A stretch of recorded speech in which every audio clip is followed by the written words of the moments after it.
Why is your pussy so hairy? I'm just kidding. Why is it dry? Hi there, my name is ATIYA, and I love to dance and pour out my boobs and touch on myself. And I love to talk about self-pleasure, veganism, my love for animals, self-care, self-love, and a whole bunch of other shit. Thanks for tuning in. Y'all, I'm working on a new intro. Bear with me. I don't even know. But hey, welcome to the Love ATIYA Experience, the YouTube channel. Check out my podcast if you haven't, because we are going to talk about orgasms and squirting and lube and all that stuff in this next episode. But with that being said, in my latest email blast, we talked all about lubrication and why it's so important, and why every person who has sex should use lubrication to enhance their experience, because lube is our friend, not our enemy. But this episode is actually going to be about why you may experience vaginal dryness at times. There's this major stigma regarding women and people with vulva feeling like we're broken if we're not always wet or don't got that WAP. And if you don't know what a WAP is, it means wet ass pussy. Now I'm gonna be quoting some things from Healthline because I am no doctor, all right? So we're gonna learn about this together, because I'm sure that we've all had days where maybe we haven't been as lubricated as we've wanted to be, or we just aren't built to be as lubricated as some other people. And sometimes too much lubrication can also be a sign of something that may need to be healed within us. So we're just gonna talk about vaginal dryness and what that can mean, what it can stem from, and why we shouldn't feel ashamed if our vagina isn't as wet as we want it to be. So according to Healthline and my handy dandy laptop, why is it so dirty? What is that? Ew.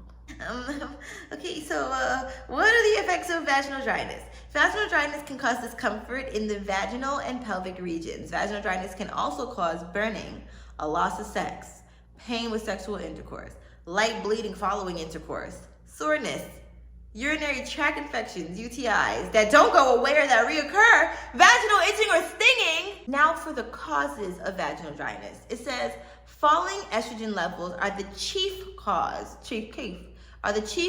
of vaginal dryness. Women begin to produce less estrogen as they age. This leads to the end of a menstrual. Why can't I read? This leads to the end of menstruation during a time called premenopause. However, menopause isn't the only condition that causes a decrease in estrogen production. Other causes include breastfeeding, cigarette smoking, depression, excessive stress, immune system disorders such as, I'm just gonna spell it out, SJO with like a blink blink at the top, GREN syndrome, childbirth, rigorous exercise, that's very interesting, some cancer treatments such as radiation to the pelvis, hormone therapy or chemotherapy, and the surgical removal of the ovaries. Some medications can also reduce secretions in the body. Douching may also cause dryness and irritation, as well as some creams and lotions that are applied to vaginal areas. And if you know, you know. Summer's Eve. When to seek medical help? According to Healthline, according to Healthline, vaginal dryness rarely indicates a serious medical condition, but seek help if the discomfort lasts beyond a few days, or if you experience discomfort during sexual intercourse. If left untreated, vaginal dryness can cause sores or cracking in the vagina's tissues. If the condition is accompanied by severe vaginal bleeding, seek immediate medical attention. During an exam, your doctor may examine the vaginal walls to look for lacerations, or feel thinning skin, or feel for it. They may also take a sample of your vaginal discharge to test the presence of harmful bacteria. Additionally, hormone tests can determine if you are in premenopause or menopause. But honestly, the fact that stress can be one of the causes of vaginal dryness definitely makes sense. And like I said in my other episode about lubrication and using lube during sex, a lot of the time, we'll be in sexual situations, but we might feel a lot of stress. We might really want to do it. We might really want to participate, but we are so in our heads or have so much performance anxiety or whatever the case may be that we stress ourselves out and then can cause that dryness to occur. So here's what I was originally going to do.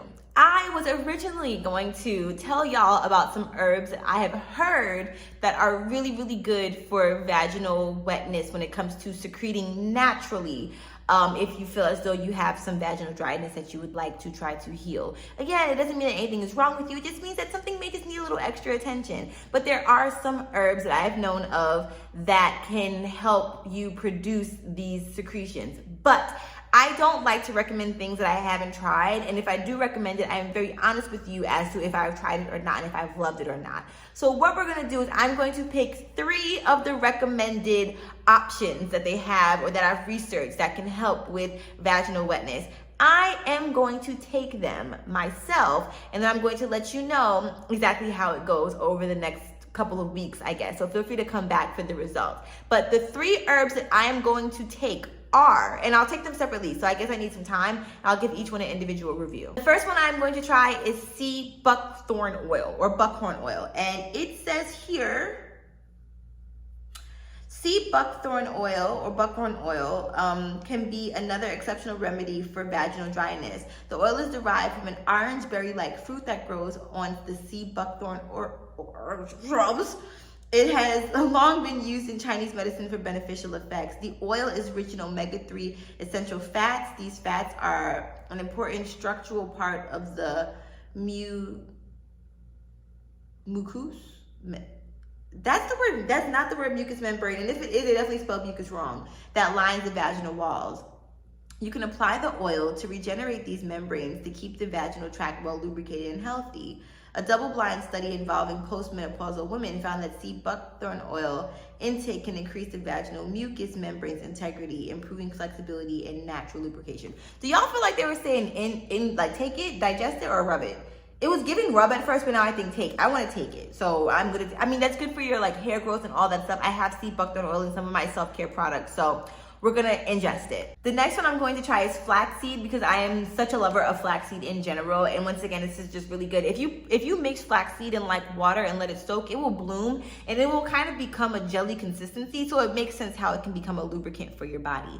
But here it says, adding flax seeds to your diet.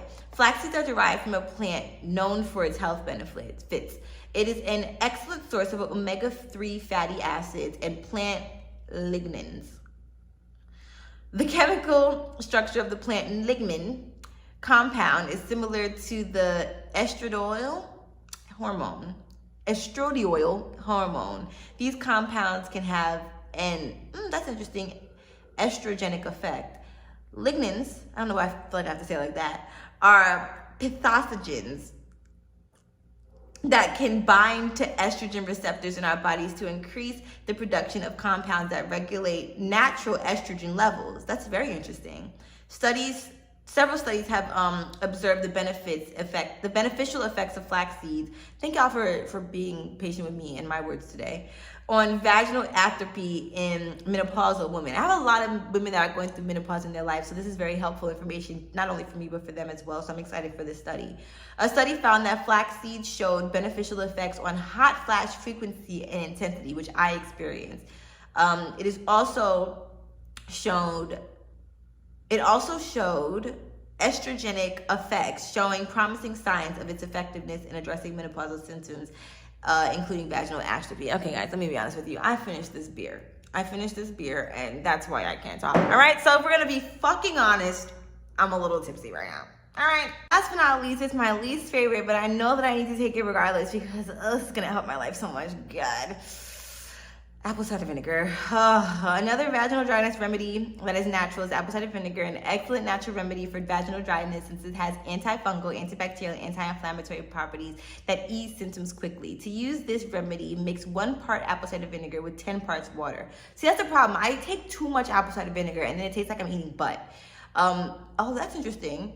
Then apply directly to the affected area with a cotton ball or pad. Do this once a day as needed until your symptoms have subsided. Okay, I'm going to also take it internally. So I'm gonna do internal and external for the apple cider vinegar. All right, I'm excited. I really am. I feel as though I definitely have fluctuations when it comes to my like wetness. Although, like I said, I used to get very, very, very lubricated when I was a virgin because I was just so utterly excited. And even now that I'm celibate, I feel as though I probably get turned on like really fast. But I will say that I don't necessarily think that I secrete as much as I used to secrete, if I'm being honest with you. And I mean, I'm still in my like young 20s, but still, I'm very interested to see like how, because I know that I definitely have like hormonal fluctuations. I know that I'm very stressed out. I know that I experience depression. So it all definitely makes sense as to why my body may not be reacting the same way that it used to. So stay tuned. Come back for part 2. I'll probably come back in like a two months maybe and give y'all an update after I'm able to obtain some flax seeds, some sea buckthorn oil, which I think is probably going to be the hardest one to find, and then the apple cider vinegar. But I'm going to start with the ACV because I do have that, and I don't want to, but it'll help. And it's good for gut health. And also I know that it's really just good for your pH in general. So what have we learned? Vaginal dryness is normal and happens to a lot of people with vulvas. You're not broken. There are just certain things that you can do to heal. Did y'all see my spit fly over there? Sorry, okay. But anyways, this is a great time. Y'all know that I love learning with you all. This is a really new subject for me, and I'm really excited to learn about women's wellness and women's health in general. And the more that I can educate myself, the more that I can educate y'all. But I like to bring y'all along on this educational journey because sometimes we try so hard to be so perfect, and when we can just literally learn with each other. Like, I'm not a sexpert. People have tried to make me be a sexpert. I'm not that. I'm not a vulva expert. But I am really excited to learn and to educate myself as much as possible with y'all. So give yourself a hug for me. And don't forget to be kind to yourself and to be kind to animals. And to subscribe and tune into my podcast, The Love ATIYA Experience, to learn more. Love y'all. Oh, and if you're not signed up for my Pleasure Positive email blast, they're free. Feel free to sign up. You get access to my Pleasure Positive playlist, my blogs, masturbation tips, and all that stuff. And also, happy Masturbation May. If you want some sex toys, you can head to shopsador.com and use the code LOVEATIYA for 15% off. I love you. Not me sounding like Beyonce. Love y'all.